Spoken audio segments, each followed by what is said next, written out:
아마 새해 인사 중에 가장 많이 하는 인사가 바로 이 인사일 거예요. 그죠? 새해 복 많이 받으세요. 복 많이 받으라 라는 인사일 거예요. 여러분은 여러분이 사랑하는 사람이 정말 복을 받길 원하시죠? 그 인사 하신 거죠. 그래서 복 많이 받으시라고. 또 여러분의 자녀들이 정말 복을 받길 원하시죠. 그래서 복 많이 받아라. 이렇게 2023년 새해가 밝았을 때 그렇게 서로 축복하였을 것입니다. 또 우리 자신도 올 한 해 복 받길 원하시죠. 그죠? 아멘. 아무도 복 받길 원하시지 않나요? 복 받으셔야죠. 복 받길 원합니다. 근데 정말로 우리가 복 받기를 원하시는 분이 계시는데 그분이 다름 아닌 하나님이시라는 겁니다. 하나님이야말로 정말 우리가 복 받기를 원하세요. 새해 인사로 어떤 사람들은 사실 뭐 인사치레를 하는 경우도 있어요. 그리고 어떤 사람도 형식적으로 새해 복 많이 받으세요 뭐 이렇게 하기도 하지만 하나님은 그런 형식적이거나 인사치레가 아니에요. 정말로 진심으로 저와 여러분 하나님의 자녀들이 복 받기를 원하시는 분이십니다. 말뿐이 아니라 그리고 실제로 복을 주시는 분이시죠. 부디 오늘 새해 신년 예배 이 말씀 가운데 성령을 통하여 우리를 향하여 복을 받으라 라고 하시고 또 실제로 복을 주시는 그 하나님의 일하심, 그 일하심이 우리 삶의 모든 영역에서 이루어지길 주님의 이름으로 축원합니다. 자, 하나님은 말씀으로 천지를 창조하셨죠. 사실 오늘 본문 다들 잘 아시는 내용이죠. 창세기 1장이니까. 그래서 사실 오늘 본문은 우리가 읽은 부분뿐만이 아니라 창세기 1장과 2장 앞에 부분까지 쫙 이제 훑을 겁니다. 훑을 거예요.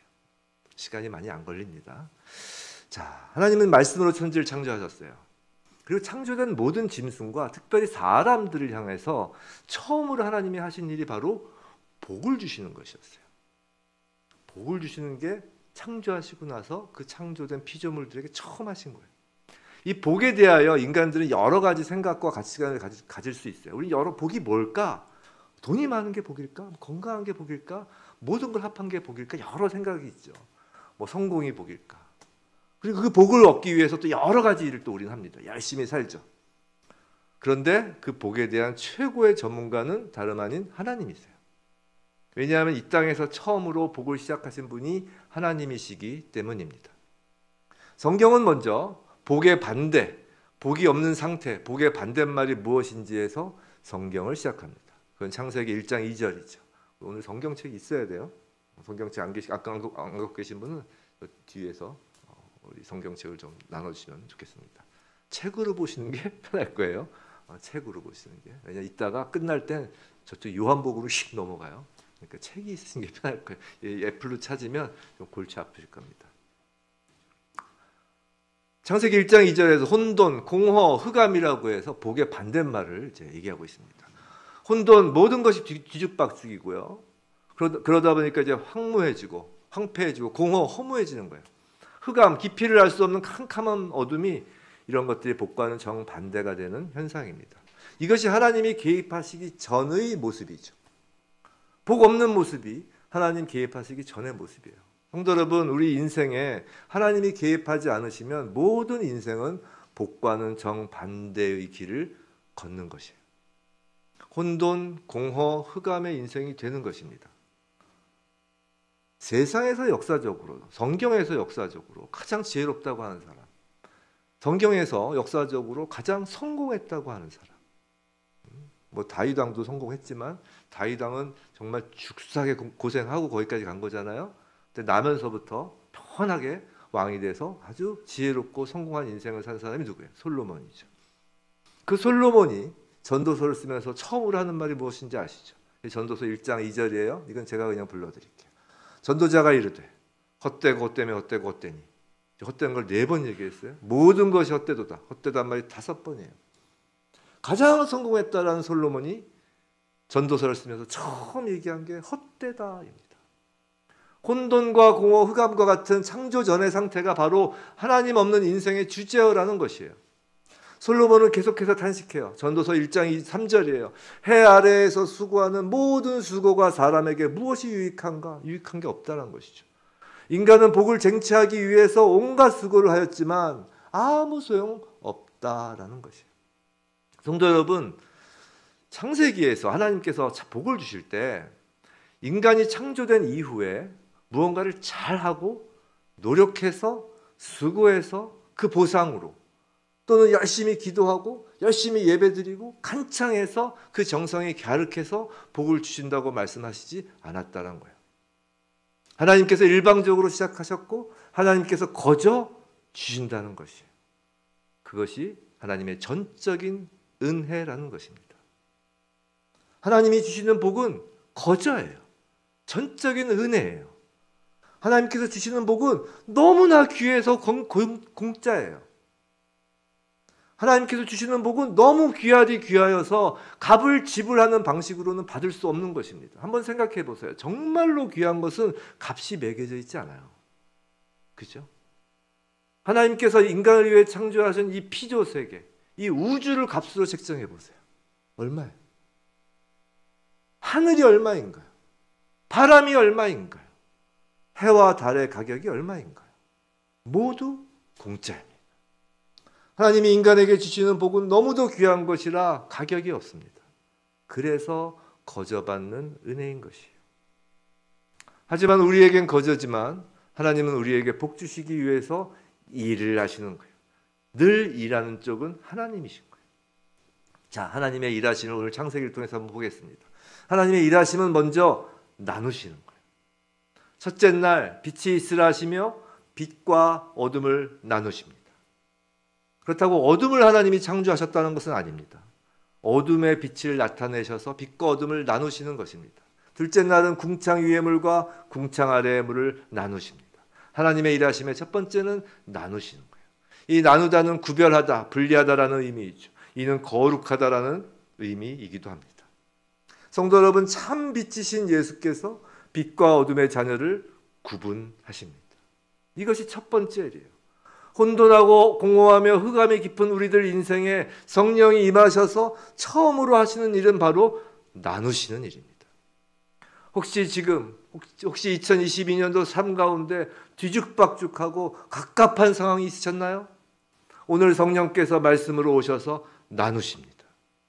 빛과 어둠을 나누시는 거예요. 정리정돈이 안 되고 내 인생에 혼돈스러운 부분이 있나요? 성령을 통하여 구별시키십니다. 거룩한 것과 그렇지 않은 것을 나누십니다. 제가 가끔 말씀드렸죠. 성령님은 무엇을 통해 일하신다고요? 우리의 생각과 마음과 혼을 통해 일하신다고요. 2023년 새해 먼저 혼잡하고 혼란스럽고 그리고 자꾸 어둡고 음침한 곳으로 찾아가는 우리의 생각, 마음에 하나님은 성령을 보내셔서 나누실 것입니다. 성령의 생각과 어둠의 생각을 나누시는 거예요. 빛의 자녀인 우리가 이 성령의 생각, 빛 가운데에서 살아가도록 하시기 위해서인 것입니다. 그것이 시작입니다. 자, 나누시고 그 다음엔 모으십니다. 셋째 날 물을 한 곳으로 모으시고 땅이 드러나게 하십니다. 물을 한 곳으로 모으시고 땅이 드러나게 하십니다. 땅은 사람이 앞으로 살아갈 공간이 됩니다. 그래서 셋째 날에 가장 먼저 사람이 살아갈 수 있도록 사람이 먹을 씨 맺는 채소와 씨 가진 열매 맺는 나무를 그곳에 창조하시는 거예요. 셋째 날 일하신 걸 보면 그냥 나무, 그냥 채소가 아니에요. 씨 맺는 채소와 씨 가진 열매 맺는 나무예요. 하나님은 빛의 자녀와 어둠의 자녀를 나누시고 나누시는 것에서 그치는 것이 아니라 하나님의 자녀들을 모으십니다. 하나님의 자녀들을 모으셔서 교회를 세우시는 거예요. 이것이 하나님의 자녀들이 살아갈 땅인 것입니다. 마가의 다락방의 첫 교회가 될 성도들을 모으시고 그곳에 첫 교회를 세우셨습니다.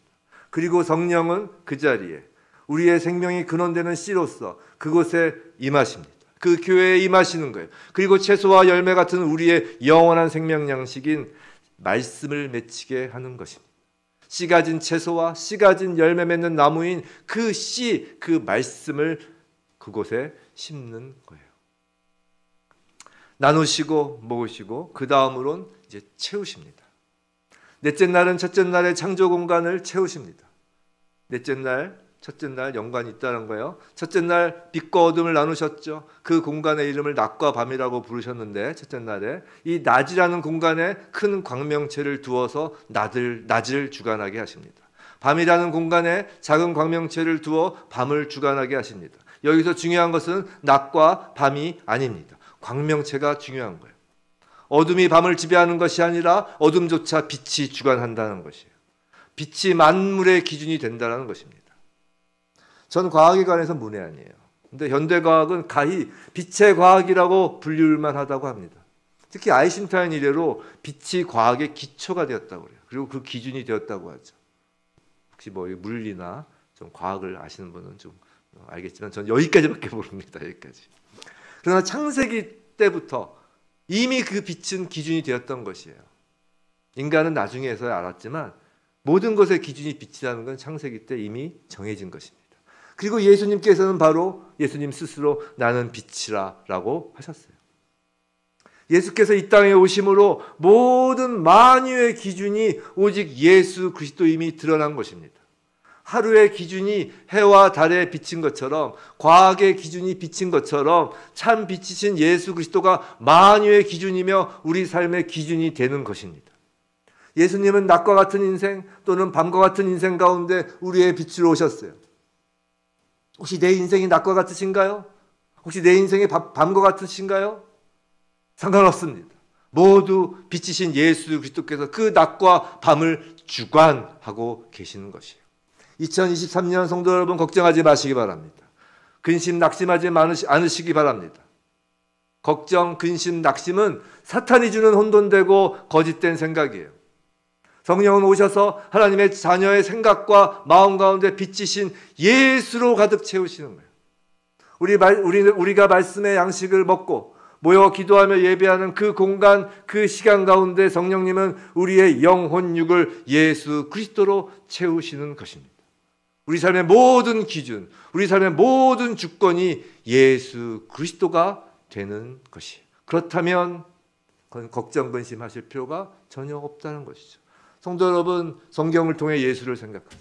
2023년 성경을 통해 예수를 생각하시기 바랍니다. 우리가 성경을 읽는 것은 예수를 생각하기 위해서예요. 그것이 먼저입니다. 말씀을 통해 예수를 기준으로 삼으시기 바랍니다. 기도를 통해 예수 그 존귀한 이름을 부르시기 바랍니다. 우리가 기도 끝에 예수 이름으로 기도한다고 하는 이유는 기도를 통해 우리가 부를 이름, 우리에게 주신 유일한 이름 예수 그리스도를 부르기 위해서인 거예요. 성령님은 오직 그 이름에만 반응하십니다.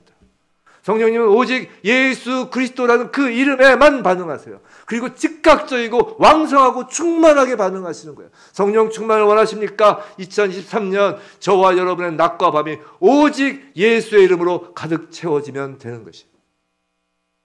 부디 저와 여러분의 2023년도의 삶, 2023년도 저희가 낮에 있든 밤에 있든 저희 삶에 오직 예수의 이름으로 가득 채워지길 주님의 이름으로 간절히 축원합니다. 자, 그리고 이제 본격적으로 이제 넷째 날까지 했죠. 이제 다섯째 날, 여섯째 날. 이제 본격적으로 이제 하나님이 채우십니다. 다섯째 날은 아까 넷째 날이 첫째 날하고 연관된다고 그랬죠. 그러니까 다섯째 날은 이제 둘째 날 창조를 이제 채우는 거예요. 창조 공간을. 다섯째 날은 이제 둘째 날 공간. 자, 둘째 날 공간이 뭐였나요? 궁창이에요, 궁창. 궁창 위의 물, 궁창 아래의 물. 참고로 궁창 위의 물은 안 채우세요. 왜 안 채우실까요? 우리가 가만히 보시면 창세기 보면 재밌는 게 있는 게 우리가 그냥 넘어가지만 읽으면서는 안 해요. 왜 뭐냐면 하나님께서 창조하시고 보기에 좋았더라, 보기에 좋았더라 계속 반복하십니다. 그죠? 한 번 안 해요. 한 번 안 하는 게 둘째 날이에요. 둘째 날. 둘째 날은 보기에 좋았더라는 말이 없어요. 하나님 깜빡하셨나? 그게 아니라 궁창 위의 물, 궁창 아래의 물로 내리는데 뭐 그런 얘기들 하잖아요. 궁창 위의 물이 노아의 홍수로 이제 떨어질 것이라는 것이. 그러니까 그 물에 대해서는 하나님 물로 노아 시대에 심판하실 것이기 때문에 보기에 좋았더라라고 얘기 안 하신다고 생각합니다. 그건 이제 제 생각이에요. 지석이 아니라 그건 제 생각인데 맞는 것 같아요. 제가 볼 때. 왜 구독 안 했겠어요? 둘째 날을. 그렇습니다. 하여튼 근데 이제 궁창에 이제 새로 채우시죠. 다섯째 날. 궁창 아래의 물에는 이제 바다 짐승과 이제 바다 생물로 채우십니다. 또 여섯째 날, 지금 여섯째 날이 셋째 날과 관련되겠죠. 땅이죠, 땅에 짐승들을 채우십니다. 그리고 마지막으로 그 모든 채우심, 여섯째 날 마지막에 그 끝은 사람을 창조하십니다. 하나님께서 일하시기 전의 상태는 혼돈, 뒤죽박죽에 공허, 아무것도 없는 상태, 흑암 깊은 상태이었지만 하나님이 일하시고 하나님이 간섭하시고 하나님이 개입하시는 인생의 끝은 채움입니다. 성도 여러분, 오해하지 마시기 바랍니다. 기독교는 돛 닦는 종교가 아니에요. 비우는 종교가 아니라 채우는 종교예요. 우리의 혼돈과 공허와 흑암, 우리의 죄를 씻어내고 거기서 멈추는 게 아니라 우리는 채워지는 종교입니다. 하나님이 채우시기 때문이에요. 하나님의 일하시는 끝은 채움입니다. 그럼 그렇게 하나님께서 나누시고 모으시고 채우신 그곳에 이제 하나님께서 드디어 복을 이야기하시는데, 하나님께서 주시는 복이란 무엇일까요? 다섯째 날, 여섯째 날에 하나님께서 만드신 그 공간에 채워진 피조물들에게 이제 드디어 복을 주십니다. 하나님은 그 복을 이렇게 말씀하세요. 22절, 28절에 나와요. 다섯째 날, 여섯째 날이니까 22절 우리 다시 한번 읽어볼까요? 성경을 펼치셔야 돼요. 이거는 자막이 없습니다. 22절 함께 읽어볼까요? 시작. 하나님이 그들에게 복을 주시며 이르시되 생육하고 번성하여 여러 바닷물에 충만하라. 새들도 땅에 번성하라 하시니라. 28절에서도 앞에 부분은 똑같아요. 자, 그렇다면 하나님께서 그 복을 이렇게 말씀하시는 거예요. 세 가지 단어로 표현하고 계세요. 뭐라고요? 생육하고, 그 다음에 번성하고, 그 다음에 충만하라. 28절도 보시면 생육하고 번성하고 충만하라. 이 생육하고 번성하고 충만하라는 것은 우리 성경에 앞으로도 계속 반복돼요. 우리가 지금 창세기 강의를 쭉 보고 있었죠. 아브라함에게 약속하셨을 때도 이 얘기가 나와요. 그 다음에 이삭, 야곱에게 언약하실 때도 이 얘기가 나와요. 계속 생육, 번성, 충만이 나옵니다. 근데 여기서 생육으로 번역된 단어는 히브리어로 파라예요. 파라. 뭘 이렇게 파는 게 아니라 파라라는 건데, 그 뜻은 파라, 열매를 맺다, 이런 뜻이에요. 파라. 비슷한 뉘앙스 될지 모르지만 열매를 맺다. 그 뜻이 열매를 맺다요. 자, 그렇다면 생육, 번성, 충만이 각각 별개 단어가 아닌 것을 우리는 알 수 있어요. 열매를 맺어요. 그럼 열매를 맺으면 그냥 하나 딸랑 열매 맺은 걸 보고 하나님 복이라고 안 하세요. 그 열매가 번성해져야 돼요. 예를 들어서 쌀이 있다고 쳐보세요. 그럼 쌀 그 가지에 쌀 알 하나리 탁 있다고 해서 그 열매가 맺었다고 그걸 복이라고 하나요? 아니죠. 쌀 그 가지에 쌀이 우르르 맺혀야 돼요. 그게 적어도 그 정도는 돼야 되죠. 그 다음에 거기서 끝나는 게 아니라 충만이에요. 충만이란 뜻은 이 컵으로 치면 물이 완전히 차는 것을 얘기해요. 그러니까 이 세계에 완전히 꽉 차라는 거예요. 열방에 꽉 차라는 것입니다. 열매에서 시작해서 열매가 번성하고 그 열매가 번성한 다음에 열매가 충만해지는 것입니다. 그것이 복이라는 거예요. 보통 우린 생육하고 번성하여 땅에 충만하라라는 말을 자녀를 많이 낳아서, 동물로 치면 새끼를 동물들도 복을 주셨잖아요. 땅 위에 동물들을 새끼 많이 낳아서 새끼들 숫자가 많아져서 땅에 넘쳐나는 것, 그 정도로만 생각합니다. 근데 그런 정도는 정말 말 못하는 동물, 짐승, 새, 물고기에 해당하는 복이에요. 사람이 똑같이 자녀 많이 낳고 잘 먹고 잘 사는 것만 생각하면 그건 큰 차이가 없다는 거예요. 다섯째 날 복하고 여섯째 날 복하고, 특히 사람에 대한 복하고. 이건 일반 세상 사람들도 추구하는 복이에요. 어둠의 자녀가 추구하는 복이 딱 그 정도인 것이에요. 딱 그 정도. 우리가 보통 생각하는 그 생육, 번성, 충만. 빛 대신 예수님으로 거룩하게 구별된 하나님의 자녀에게는 이 생육하고 번성하여 땅에 충만하라는 이 복은 다른 차원의 복인 것이에요. 그럼 그 다른 차원이라는 것이 무엇일까요? 하나님의 자녀에게 짐승과도 다르고 어둠의 자녀들과도 다른 생육, 번성, 충만이라는 것이 무엇일까요?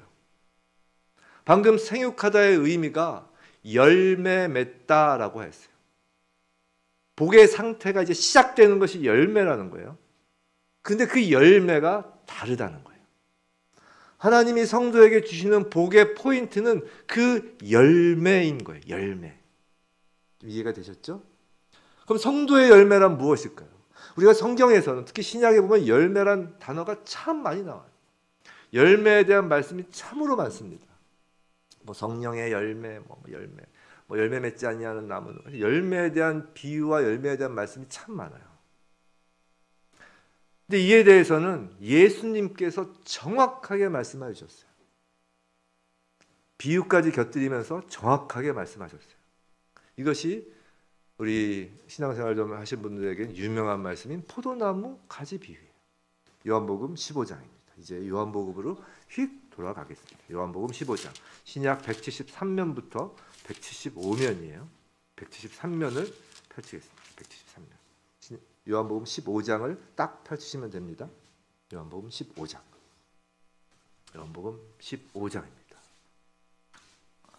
유명한 말씀이죠. 포도나무. 나는 참 포도나무요 내 아버지는 농부라. 그렇죠? 여기서 이 15장에서 열매에 대해서 길게 말씀하고 계시는 거예요. 열매가 뭐다. 이제 예수님의 말씀을 순차적으로 따라가면서 열매의 정체를 한번 확인해 보겠습니다. 이것이 중요하다는 것이 우리가 그렇게 원하는 복에 관한 것이기 때문입니다. 1절 잘 아시는 바와 같이 참 포도나무, 나는 예수님이 포도나무인 것이에요. 농부는 아버지, 농부가 성부 아버지죠. 가지는 이제 우리 성도입니다. 자, 2절에서 이 전체의 결론과도 같은 선포를 먼저 하십니다. 열매가 없는 가지는 제거하고 열매 맺는 가지는 더 열매를 맺게 하신다고 말해요. 무섭죠? 열매 없는 가지는 제거한다라는 거예요. 하나님께서. 자, 그리고 이제 순차적으로 논리적으로 예수님께서 설명하시는 거예요. 우선 열매를 맺으려면 예수 안에 우리가 또 우리 안에 예수가 거하여야 한다고 합니다. 쭉 성경 보시면서 제 얘기를 들으시면 편하실 거예요. 자, 이것을 포도나무에 가지가 붙어 있는 것으로 비유하죠. 자, 근데 여기서 거한다라는 의미는 서로 관계를 맺는다는 것이에요. 근데 그래도 어렵죠. 거한다는 의미가. 관계 맺는다는 개념이 좀 어렵잖아요. 그래서 이거 어렵게 생각할까 봐 보다 구체적으로 예수님은 명확히 가르쳐 주십니다. 그게 10절이에요. 10절 보시죠. 10절 보면 너희도 내 계명을 지키면 내 사랑 안에 거하리라 이렇게 있어요. 10절. 거한다라는 것은 예수님의 계명을 지키는 것이라는 것이에요. 그리고 그 계명은 사랑의 계명이라는 것입니다. 아, 지켜라. 이게 벌써 가슴이 답답해지죠. 아, 또 뭔가 또 율법적으로 지켜야 되나 보다. 자, 12절이에요. 그럼 그 계명이 무엇인지 이제 예수님은 가르쳐 주십니다. 예수님의 계명은 예수께서 우리를 사랑하신 것 같이 우리도 서로 사랑하라는 것이에요. 그리고 예수님의 대계명 있죠. 하나님을 사랑하라. 그리고 이웃을 사랑하라. 성경 전체를 흐르는 계명입니다. 이것이 예수님의 계명이에요. 아, 그럼 우리가 또 이제 지긋지긋해져요. 이제 사랑해야 되는구나. 막 그러면서. 근데 예수의 계명을 지키라고 해서 예수님은 우리가 그렇게 종처럼 의무적으로 해야 되는 그런 신분으로 지키라고 지금 하시는 게 아닙니다. 하나님은 우리를 종으로 창조하지 않으셨다는 거예요. 종을 창조하는데 뭐하러 하나님의 호흡을 불어넣으십니까? 하나님은 우리를 종으로 창조하시려고 창조하신 것이 아니에요. 14절 놀랍게도 창조주 하나님이신 예수님도 창조주 하나님이세요. 창조주 하나님이신 예수님께서 우리를 뭐라고 부르세요? 친구라 하세요. 14절 너희는 내가 명하는 대로 하면 곧 나의 친구라. 어느 정도로 우리를 친구라고 생각하시냐면 13절이에요. 13절 예수님 자신의 목숨을 우리를 위하여 버리실 정도로 우리를 친구로 여기신다는 거예요. 13절은 그거예요. 사람이 친구를 위하여 자기 목숨을 버리면 예수님이 우리를 위하여 목숨을 버리셨잖아요. 우리가 친구이기 때문에 목숨을 버리셨다는 거예요. 예수님의 친구 사랑은 그 정도라는 것입니다. 예수님은 우리를 친구라 부르시는 거예요. 근데 예수님이 우리를 친구로 택하신 것은 목적이 있어서예요. 하나님은 우리를 창조하신 것은 목적이 있어서예요. 그것은 바로 열매를 맺게 하려 하심이에요. 그리고 무엇을 구하든 다 받게 하려 하심이에요. 하나님께 무엇이든지 구하면 다 받게 하시려고 친구 삼으시는 거예요.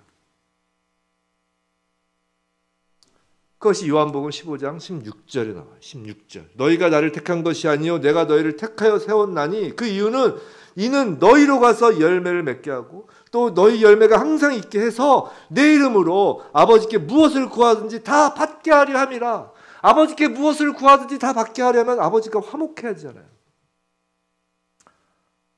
그렇게 하기 위해서 열매를 맺게 하려 함이라는 거예요. 여기서 예수께서 우리를 택하셔서 맺게 하시는 열매, 하나님께서 우리를 빛의 자녀로 삼아 주시는 복이 우리가 보통 생각하는 그 열매와 다르다는 걸 알아요. 우리가 보통 생각하는 건 이제 성령의 열매예요. 30배, 60배, 100배 축복을 얘기하죠. 땅에서의 물질적, 건강적 그런 것을 얘기하죠.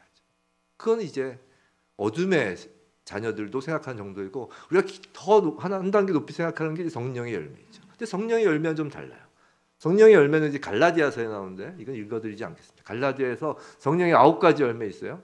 사랑, 희락, 화평, 오래 참음, 자비, 양선, 충성, 온유. 충성, 온유. 절제입니다. 사랑, 희락, 화평, 오래 참음, 자비, 양선, 충성, 온유, 절제. 이제 니은 발음과 막 이응 발음이 섞여서 어렵네요. 자, 근데 요한복음 15장 16절에서 말하는 것은 이게 아닌 것 같아요. 왜냐하면 다시 16절 보세요. 뭐가 있어요? 가서예요. 가서. 너희로 가서 열매를 맺게 한다는 거예요. 아니, 앉아서 말씀 보고 기도하며 이렇게 열매 맺어지는 성령의 열매, 이렇게 성화되는 열매를 얘기하는 게 아니라고요. 또 항상 있게 하는 열매라는 것이에요. 우리가 사랑이 항상 있나요? 희락이 항상 있나요? 그냥 막 있다 없다 막 하잖아요. 오래 참음이 항상 있나요? 오래 참다가 확 터지기도 하고 그러잖아요. 뭔가 달라요. 가서 열매 맺게 하는 것입니다. 이것은 그 요한복음에서 얘기한 예수님께서 말씀하시는 열매는 성령의 열매와 다른 이야기인 것입니다. 예수께서 말씀하신 열매는 가서 맺게 하고 항상 남아있게 해야 하는 열매예요. 간단히 말해서 전도의 열매를 의미하는 거예요. 복음을 전하는 거예요. 여러분 한 분 한 분은 한 알의 열매예요. 예수를 믿었죠? 여러분은 열매 있는 것입니다. 쌀로 치면 쌀의 한 톨의 열매인 거예요. 근데 거기서 멈추면 안 된다는 것이에요. 그게 복의 끝이 아니라는 것이에요. 26절, 27절 요한복음 15장 26절, 27절 이렇게 얘기하시잖아요. 성령을 받은 자라면 성령이 오시는 것은 26절 성령이 오실 때에는 그가 나를 증언하실 것이요. 즉 성령이 오시는 건 그 목적은 예수를 증언하기 위함이라는 것이에요. 여러분 안에 성령이 들어가서 예수가 증언되었기 때문에 여러분이 예수를 믿은 거잖아요. 그래서 여러분이 열매가 된 것이잖아요. 그 다음 28절 너희도 처음부터 나와 함께 있었으므로 성령이 들어간 순간부터 저와 여러분은 창세전부터 함께 있었던 것이에요. 예수님과. 그러므로 증언하느니라. 성령 받은 자라면 처음부터 예수와 함께 있었던 것으로 예수를 증언하게 된다라는 것이에요. 전도하여야가 아니라 전도하게 된다라는 거예요. 성도 여러분, 열매는 제자 훈련을 받아서 뭔가 훈련을 받아서 뭔가 우리가 제자가 되고 다 갖춰져야 열매를 맺을 수 있는 것이 아닙니다. 다시 요한복음 15장 8절 앞쪽으로 가볼게요. 뭐라고 하시나요? 너희가 제자가 되면 열매를 많이 맺으면 아닙니다. 함께 읽어볼까요? 8절 시작. 너희가 열매를 많이 맺으면 내 아버지께서 영광을 받으실 것이요 너희는 내 제자가 되리라. 제자 훈련 받아서 제자 되는 게 아니에요. 전도하여 열매를 맺는 자가 제자라는 거예요. 열매를 맺어야 농부이신 아버지가 가지를 제거하지 않으신다고 하셨습니다. 요한복음 15장 7절 한번 읽어볼게요. 너희가 내 안에 거하고 내 말이 너희 안에 거하면 무엇이든지 원하는 대로 구하라. 그리하면 이루리라. 우리가 참 좋아하는 구절이죠. 너희가 내 안에 거하고 내 말이 너 안에 거하면. 근데 우리는 이 앞부분은 쫙 빼요. 그죠? 그래서 무엇이든지 원하는 대로 구하라. 그리하면 이루리라. 이 부분만 딱 기억하고 붙잡고 기도하죠. 예수 안에 거하고 예수의 말이 우리 안에 거한다는 건 그건 뺍니다. 근데 그 말이 무엇을 의미하나요? 바로 아까 말씀드렸던 예수의 계명을 지키는 거예요. 서로 사랑하는 것입니다. 사랑하기 때문에 그 사람에게 예수를 증언할 수밖에 없는 거예요. 하여야 하는 것이 아니라 할 수밖에 없는 것입니다. 전도는 의무가 아닙니다. 전도는 현상이에요. 가서 열매를 맺게 하고 그 열매가 항상 있게 하는 그 일은 세상의 어둠의 자녀들이 싫어합니다. 아주 싫어하죠. 그래서 19절에서 요한복음 15장 19절 보면 그 뒤에 뭐 하죠? 세상은 우리를 미워할 것이에요. 20절 뭐 하죠? 우리를 박해할 것입니다. 사단은 우리가 열매를 맺게 하는, 그리고 혼자 열매 맺는 것에서 그치는 것이 아니라 그것이 번성하고 충만하게 되는 그 일을 너무나 싫어합니다. 왜냐하면 그 일이 다 찼을 때 어떤 일이 벌어지죠? 예수님이 다시 오시잖아요. 그죠? 사탄이 제일 싫어하는 게 그거예요. 당연히 그러니까 미워하고 박해합니다. 그렇게 16절을 다시 볼까요? 여기서 뭐라고 하시나요? 너희로 가서 열매를 맺게 하고 너희 열매가 항상 있게 하여 뭐라고요? 내 이름으로 아버지께 무엇을 구하든지 다 받게 하려 함이라. 열매를 위하여, 열매의 번성과 충만을 위하여 필요한 무엇이든지 구하면 모든 싸울 무기는 하나님께서 다 주신다는 것입니다. 성도가 구하는 것은 내가 잘 먹고 잘 살기 위한 그 정도 수준이 아니라는 것이에요. 그건 딱 이방인 그 어둠의 자녀 수준에서 구하는 것이라는 것입니다. 성도가 구하는 것은 가서 열매 맺게 하기 위해서 필요한 것을 구하는 거예요. 성경에서 말씀으로 약속하십니다. 무엇이든지 주십니다. 열매를 맺게 하고 더욱 번성하고 풍성하게 하기 위해서, 즉 더욱 복음을 전하고 가르치기 위해서 무엇이든지 구하면 다 이루어질 것입니다. 고린도후서 5장 17절부터 19절 이런 말씀이 있어요. 제가 읽어드릴게요. 시간이 없으니까. 자, 그런즉, 뭐 다 아시는 말씀이에요. 그런즉 누구든지 그리스도 안에 있으면 뭐라고요? 새로운 피조물이라. 이전 것은 지나갔으니 보라 새 것이 되었도다. 성도 여러분, 저와 여러분은 새로운 피조물입니다. 예수 그리스도 안에서 새로운 창조가 일어난 거예요. 하나님은 새롭게 창조된 거듭난 우리에게 복을 주시길 원하십니다.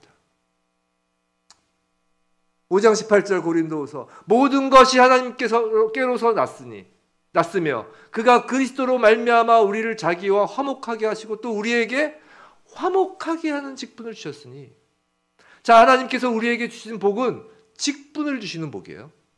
기본적으로 권위, 권세, 직분을 주세요. 자, 첫 창조에서는 무엇을 주셨나요? 다들 잘 아시는 바와 같이 사람으로 하여금 정복하고 다스리는 직분을 주셨어요. 하지만 새로 창조된 이 세상에서, 새로 창조된 거듭난 하나님의 자녀에게 주신 직분은 하나님과 화목하게 하는 직분이라는 거예요. 사실 창세기 첫 창조에 정복하고 다스리는 직분도 그 의미는 바로 하나님과 계속 화목하게 하는 직분이었던 거예요. 19절, 곧 하나님께서 그리스도 안에 계시사 세상을 자기와 화목하게 하시며 그들의 죄를 그들에게 돌리지 아니하시고 화목하게 하는 말씀을 우리에게 부탁하셨느니라. 그 일을 위하여, 화목하게 하는 그 일을 위하여 말씀, 즉 복음을 우리에게 맡기신 것이란 거예요. 오늘 말씀을 정리하겠습니다. 사랑하는 성도 여러분, 새해 복 많이 받으시길 축원합니다. 하나님께서 준비하신 복을 받으시길 바랍니다. 무엇을 구하든지 얻기를 간절히 축원합니다. 근데 그 일은 하나님이 하셨습니다. 먼저 나누셨습니다. 빛으로 임하신 예수께서 저와 여러분을 어둠의 자녀들로부터 구별하여 빛의 자녀로 삼으셨습니다. 그것을 확실하게 잡으셔야 돼요. 자신의 정체성을 확실히 잡아야 돼요. 스스로 구별된 자임을 확실히 잡고 가야 됩니다. 그리고 구별된 거룩한 하나님의 자녀를 모아 교회를 세우시고 그곳에 성령이 임하여 우리의 영원한 생명 양식인 말씀을 우리 가운데 두셨습니다. 모여야 되는 것이에요. 예배에 모여야 되는 것이고 그곳에서 말씀이 선포되고 그 말씀이 심겨져야 되는 것입니다. 그리고 우리의 생각과 삶 전부를 유일하신 주권자이신 광명체이신 예수 그리스도가 주관 통치하게 하셨어요. 그리고 성도의 복을 위하여 필요한 모든 것을 우리 삶에 채우십니다.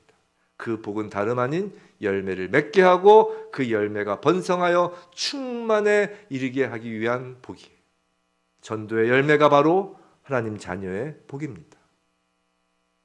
그런데 남은 마지막 복이 있어요. 여기서 끝나는 게 아니에요. 우리의 복은, 하나님의 복은 그 정도가 아닙니다. 바로 안식일의 복입니다. 다시 창세기 쭉 앞으로 오셔서 창세기 2장 3절을 보시겠습니다. 창세기 2장 3절, 이것이 우리에게 주시는 복의 클라이막스, 마지막 복입니다. 2장 3절 우리 한번 함께 읽어볼까요? 시작. 하나님이 그 일곱째 날을 복되게 하사 거룩하게 하셨으니 이는 하나님이 그 창조하시며 만드시던 모든 일을 마치시고 그날에 안식하셨음이라. 이것이 복의 클라이막스입니다. 특별히 그날이 복된 거예요. 이 안식일 말씀에는 종말의 그림이 있는 거예요. 우리는 이 땅에서 풍성하게 포도나무의 열매를 맺는 복된 삶을 살다가 마지막에 영원한 하나님 나라에서 찬송하며 완전하신 복의 근원 복이신 예수와 함께하는 것입니다. 여기서 끝나는 복이 아니라 영원한 나라까지 이어지는 복인 것이. 그리고 그 복이 클라이막스인 거예요. 이것이 우리를 재창조하신 예수 그리스도로 말미암아 우리를 재창조하신 하나님의 계획이십니다.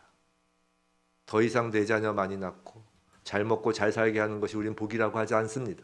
왜냐하면 우리는 새롭게 창조된 거듭난 성도이기 때문입니다.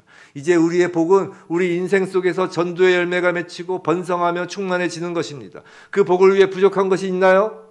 전도하기에 나에게 사랑이 너무 부족한 것 같나요? 사랑할 수 있는 마음을 달라고 구하십시오. 그럼 사랑을 주십니다. 전도하기 위해서 온유함이 부족한가요? 온유함을 달라고 구하시기 바랍니다. 하나님께서 온유하게 하여 주십니다.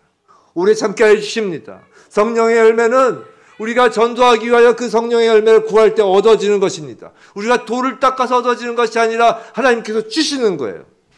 전도하기에 용기가 부족하신가요? 그렇다면 구하십시오. 받으십니다. 담대해지시는 거예요. 복음을 전하고 가르치기 위해 시간과 물질이 부족한가요? 내 삶이 너무 팍팍한가요? 구하면 풍성하게 하나님이 주실 것입니다. 열매를 맺게 하기 위해서 가면 하나님께 무엇을 구하든지 다 들어주십니다. 부디 예수를 만나 새롭게 창조된 우리 모두 하나님께서 우리를 위해 준비하신 2023년, 이 2023년이라는 시간과 공간 속에서 신나게 예수를 증언함으로 열매 맺고 번성하며 충만한 그 하나님께서 주시는 복을 많이 받으시길 주님의 이름으로 축원합니다.